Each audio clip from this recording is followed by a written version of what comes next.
My name is Lia, and I swear the lights on that stage were hotter than the spotlight I was about to drag my entire family into. The auditorium was packed, hundreds of guests, cameras everywhere, a string quartet playing like we were at some royal coronation instead of my brother Ethan's entrepreneurship award ceremony. The event wasn't really about the award, though. Everyone knew my parents had planned something historic. My mother kept repeating that word all morning, like she tasted diamonds every time she said it. Then came the moment.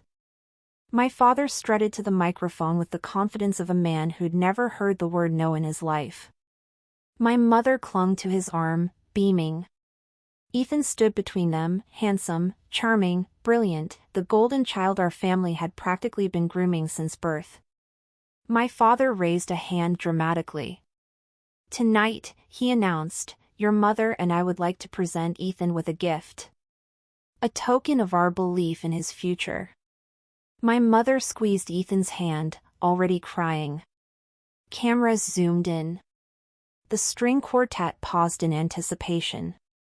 "We are proud," my father continued, "to give our son $15 million to expand his company and achieve everything we know he's destined for." The crowd gasped. Applause erupted like fireworks. My parents kissed Ethan on the cheek. Confetti cannons blasted gold paper over the audience. Everyone stood. Everyone except me. I stayed seated, my heart pounding, not from jealousy, not even from shock. From rage. The kind you can taste like metal on your tongue. Ethan noticed. His smile faltered for half a second, but he brushed it aside. Why worry when the world keeps handing you crowns? My father saw me too, and that was the moment. His eyes narrowed, just slightly, the same way they had each time he told me to be reasonable, be patient, don't stir things up, it's only temporary, it's not your concern. Only it was my concern. Because those $15 million weren't his to give. Not anymore. The applause quieted, and that silence opened like a door I'd been waiting my entire life to walk through. I stood. At first, no one noticed, just a few heads turning. But then I walked toward the stage, heels echoing across the polished floor, cutting through the quiet like a blade.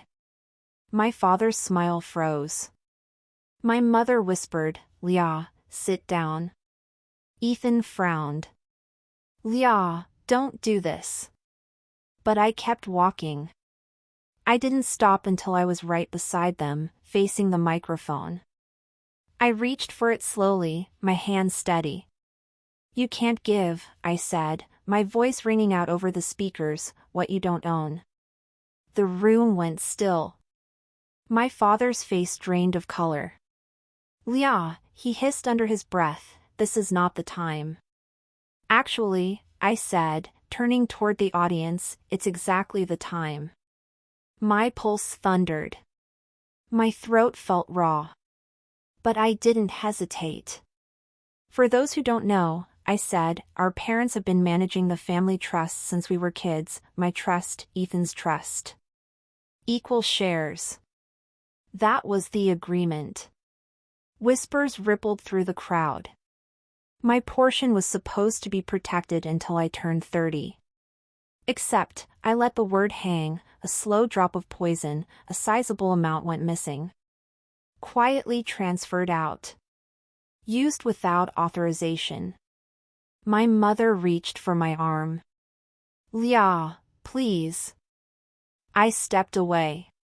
"And tonight," I continued, "my father decided to publicly give my brother $15 million. Money that legally belongs, at least half of it, to me." Gasps. Murmurs. Then, silence sharp enough to cut. Ethan blinked. "What are you talking about?" I didn't know. "Oh, I know," I said, meeting his eyes. "But you accepted it anyway." His jaw clenched. He didn't deny it.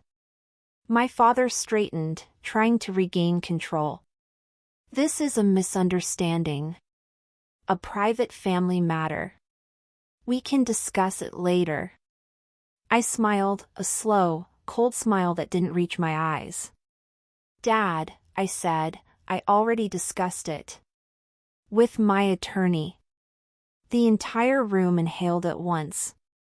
And as of 2 hours ago, I continued, the court granted an emergency freeze on all trust assets due to misuse. Including company transfers. Including gifts. I turned to Ethan. Including your 15 million. My mother's hand flew to her mouth. Ethan stepped forward. You filed a court order? Against the family? I looked at him, feeling the years of being overlooked, minimized, shoved aside in favor of his brilliance, his potential, his future. I didn't do it against the family, I said quietly. I did it to reclaim what was stolen from me. He stared at me like he didn't recognize who I was. Maybe he never did. My father grabbed the microphone, desperate. Lia is exaggerating. She is confused. Everything was done properly. A voice boomed suddenly from the back of the room. We have the documentation. Heads whipped around. My attorney strode down the aisle, holding a file thick with printed evidence. My father's face collapsed. My mother sat down, shaking. Ethan looked like someone had knocked the ground out from under him. I watched them, my perfect family, unraveling under the weight of truth, and for the first time, I felt something like air fill my lungs. Not triumph. Not revenge. Justice. My attorney handed me the file. I placed it on the podium. I leaned into the mic one last time. I didn't want to do this publicly, I said, but you made your betrayal public. Now everyone will know the truth just as loudly. I stepped back and turned to leave. But before I walked off that stage, I paused beside my brother. He whispered, voice cracking, "Why didn't you just talk to me?" "I did," I said softly. "For years. No one listened." And then, with the whole room still stunned silent, I walked down the aisle, shoulders squared, head high, the weight of 15 million, and a lifetime of being dismissed, finally lifted. I didn't look back. But later, much later, when the news broke, when my father stepped down, when Ethan's company stalled, when the entire facade finally crumbled, I heard the same sentence whispered everywhere. You can't give what you don't own. And this time? They weren't talking about money. They were talking about me. If you liked this story, don't forget to like, share, and subscribe for more intense, twist-filled confessions just like this one.